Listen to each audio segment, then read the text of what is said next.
Hey guys, it's Tyler Jefferson. In this video, I will be going over the 7 lesser known facts about one of the most famous activists on earth named Malcolm X.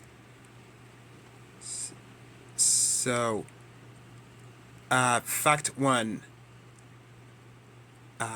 Malcolm X's father may have been killed by white supremacists. As vocal supporters of Pan-African leader Marcus Garvey, Malcolm X's parents faced constant threats from white supremacists just before Malcolm's birth. For example, he, armed Ku Klux Klansmen rode out to their house in Omaha, Nebraska, and shattered all their windows. Another of their homes burned down a few years later, apparently at the hands of the Black Legion, a Klan splinter group. Even worse, when Malcolm was 6 years old, his father went out one evening to collect a debt, only to be hit by a streetcar and mortally wounded.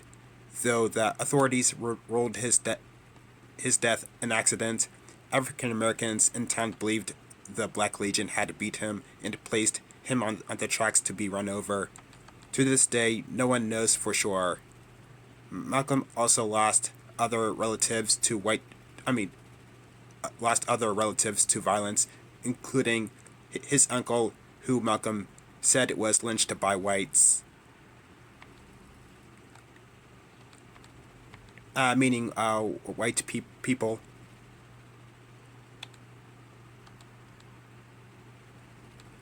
Fact 2. He moved around constantly as a youth. Despite being born in Omaha, Malcolm Little, as he was known then, spent very little time there before his family uprooted first to Milwaukee, then to East Chicago, Indiana, and finally to Lansing, Michigan, where his father would be killed. Not long afterwards, Malcolm's mother suffered a nervous breakdown and was shipped off to a mental institution, prompting welfare officials to split Malcolm and his now parentless siblings apart. At first, Malcolm stayed with neighbors. He was then sent to a juvenile detention home in Mason, Michigan, about 10 miles south of Lansing, where he attended a nearly all-white junior high. Though academically near the top of his class, an English teacher purportedly told him that being a lawyer was no realistic goal for a nigger. Fed up, Malcolm went at age 15 to live with his half-sister in Boston, never to attend school again. A railroad job instilled in him a fondness for travel, and by age 17, he was residing in the New York City neighborhood of Harlem. Fact 3. Malcolm spent 6.5 years in jail. As early as age 9, with his family in dire economic straits, Malcolm began robbing food from stores in Lansing. Later on in Boston and New York, he got involved in drug dealing, gambling, and prostitution rackets, spending much of his time in seedy nightclubs. At age 19, he was arrested for the first time for allegedly stealing and pawning his half-sister's fur coat. A second arrest followed for allegedly mugging an acquaintance at gunpoint, and a third arrest came after he burglarized a series of Boston home areas. Sentenced to state prison in 1946, his cell block mates called him Satan for his habit of pacing around and muttering curses at God and the Bible.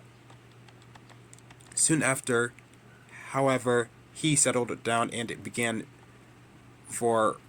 voraciously devouring works of history. The horrors of slavery made a particular impression on him, as well as virtually all other nonfiction he could get his hands on. He even tried memorizing the dictionary.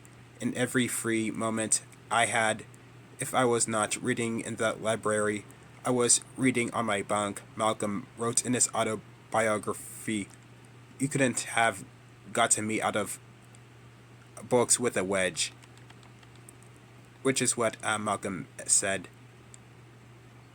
Again, meanwhile, following the example of his siblings, he joined the Nation of Islam and struck up a correspondence with its leader Elijah Muhammad. Like Garvey, the Nation of Islam preached black self-reliance and empowerment in a far cry from traditional Islam. It also taught that whites were a race of blue-eyed devils created millenniums ago by an evil scientist. Fact 4. The Nation of Islam took off in popularity with Malcolm X's help. Upon leaving prison in 1952, Malcolm moved to his brother's house near Detroit, where he attended the local Nation of Islam mosque and actively sought out new converts, dropping his surname Little, which he considered a slave name, in favor of the letter X. He quickly became a favorite of Elijah Muhammad, who promoted him to minister prior to dispatching him to Boston and Philadelphia to establish new mosques there. Malcolm then spent a decade as head of the Harlem Mosque, in addition to launching a Nation of Islam newspaper, giving speeches at dozens of universities around the country, participating in debates with mainstream civil rights leaders, and occasionally meeting with foreign heads of state. Everywhere he railed against white racism, saying such as, "We didn't land on Plymouth Rock, my brothers and sisters. Plymouth Rock landed on us." Largely as a result of his efforts, membership in the Nation of Islam grew from only a few thousand at the time of his conversion to about 6,000 in 1955, and then to an estimated 75,000 in the early 1960s. Non-Muslims also took note of his fiery orator, including author Alex Haley, with whom he would collaborate on his autobiography. Fact 5. Malcolm opposed integration. While in the Nation of Islam, Malcolm routinely referred to mainstream civil rights leaders as Uncle Toms, considering them fools for thinking white America would ever willingly give them equality. When Martin Luther King Jr. gave his "I Have a Dream" speech during the 1963 March on Washington, Malcolm called it the farce on Washington. Whoever heard of angry revolutionists all harmonizing, "We shall overcome," while tripping and swaying along arm in arm with the very people they were supposed to be angrily revolting against. He wrote in his autobiography, a believer in strict separation of the races.